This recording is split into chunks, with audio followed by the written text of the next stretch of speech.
What is going on, guys? It's the Mad Dragon. So the first game of the Rugby Championship has now ended. The South African team, 43 points to 12. And depending on your viewpoint, you might have been annoyed to have even conceded 12 at that point.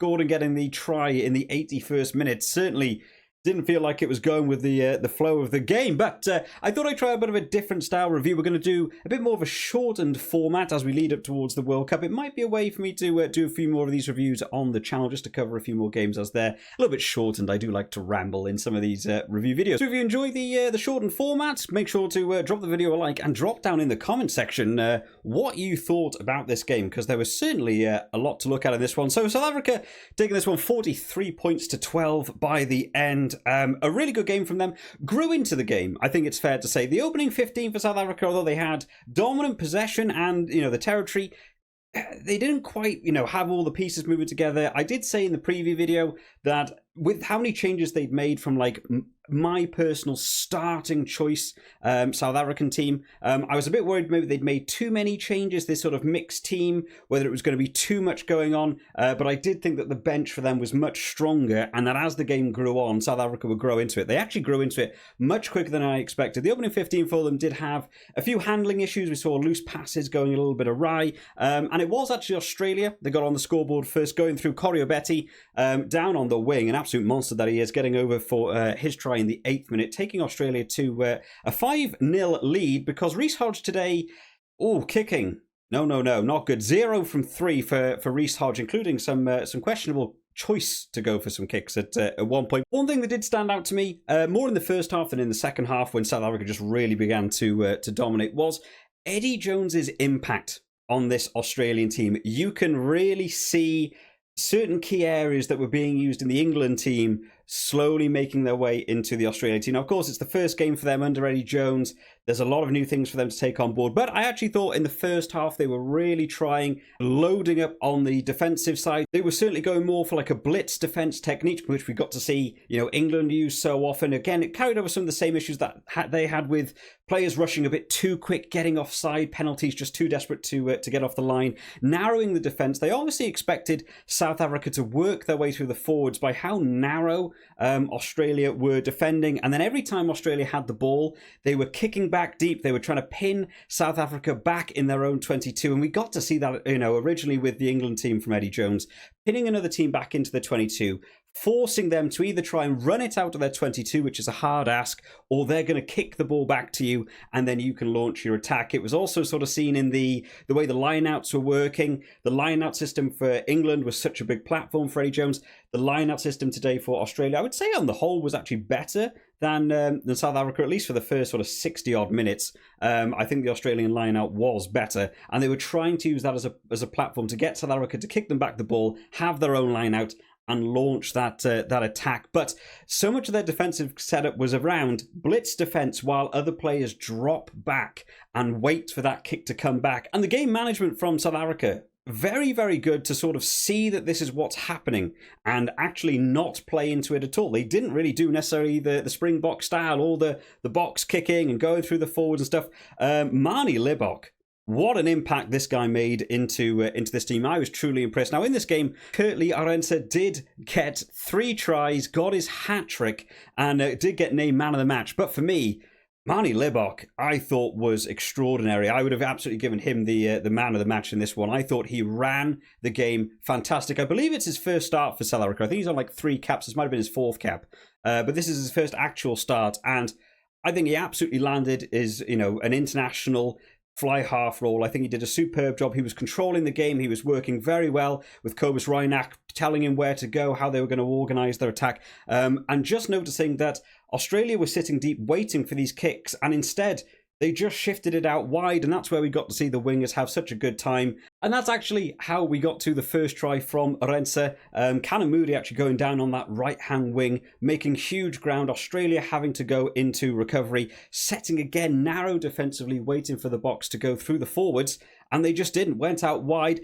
Not the cleanest pass. There was a little bit of a bobble pass along the way, but did get out there. Arendse just out on his wing and no one to stop and walked over for one. The second try as well from the back of a line out, well organised by the forwards, noticed that Australia were moving over to the left wing. They cut back against the grain. Another easy pass for Rense and just sort of running it over. Third try was harder, not going to lie. 51st minute in the second half. Absolutely had a tough one. Had to go through 3 players to get over for that try. But very, very well worked from him. I can understand why he got player of the match. But Libbok, for me, I just thought was absolutely fantastic. Now, as this game went on, South Africa absolutely grew into it, and it became sort of apparent quite early on in that first half that Australia were really beginning to struggle with the way South Africa was playing. They clearly came in with a plan designed of how they were going to stop South Africa, and South Africa didn't play into it at all. And this actually led to 43 unanswered points for the Springboks, which is, absolutely extraordinary. And Australia really didn't help themselves out with a couple of decisions made. They had their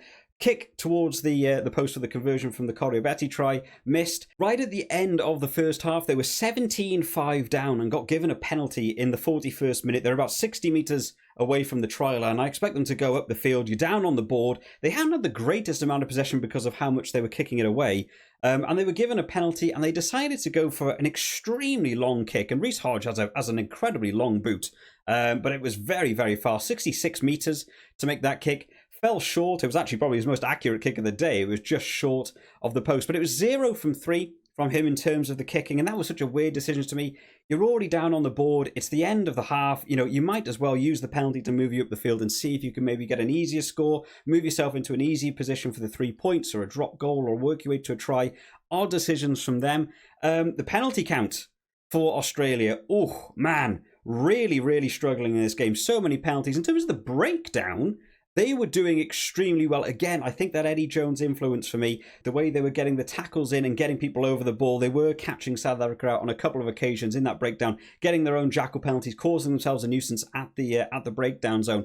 But just across the field, so many unnecessary penalties, including 2 penalty tries. The first one actually originated from yet another penalty. Samu Karevi doing a tackle off the ball on Willie Leroux. Absolutely unnecessary. He was not getting to the ball. There's no need to make that tackle. Just frustration kicking in as the game was slipping away from them. South Africa kick it up. They go for the 5-metre maul, which looked stronger than the Australian all day, as well as the scrummaging. Went for that driving maul, and it was dropped just before the try line. There's one penalty try, as well as a yellow card for David Parecki. I said this throughout the channel's history. I don't understand why, if a driving maul is going over, you purposely drop it, because then you concede the try anyway, plus you give the conversion to the other team, plus you get a yellow card. If it's going over, I would be saying just let it go over. Let's reorganise and let's get back on the field. But now you're a man down, even harder to deal with. And then a second yellow card for Vunivalu in that 69th minute, who, in all honesty, a bit of a hot take maybe, no point being on the field.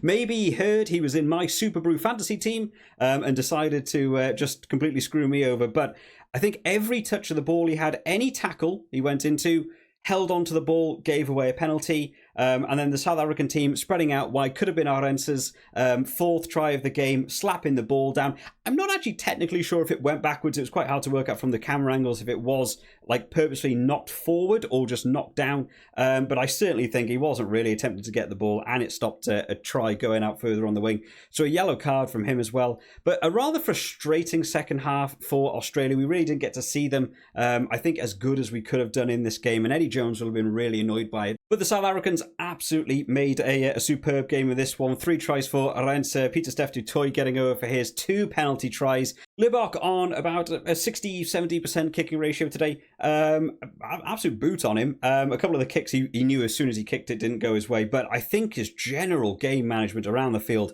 was absolutely fantastic, and I think he's one of the real big deciding factors in why this game went that way. But congratulations to the Springboks on an incredibly dominant win with this mixed team that I'd seen comments from people saying this is a weak South African team, this is like disrespectful to Australia.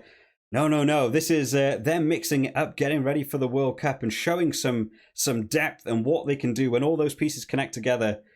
43 points on the board, and a Springboks team looking good, and an Australian team who I'm a little bit more worried about now. We'll have to see how they do against Argentina next week. But I think a lot of teething problems for them that they're going to have to fix. closer to the game. But there we have it, guys. That's a quick summary, a quick roundup of the opening game of the Rugby Championship. Like I said, if you enjoyed this one, remember to drop it a like. Any other key talking points, make sure to drop it down in the comment section what you thought of the game, because it's always fun having a read through what you guys thought of it as well. And make sure to subscribe to the channel, because of course there'll be a bunch of videos coming out about the Rugby Championship as we carry on. I'll see you all next time, guys. Bye.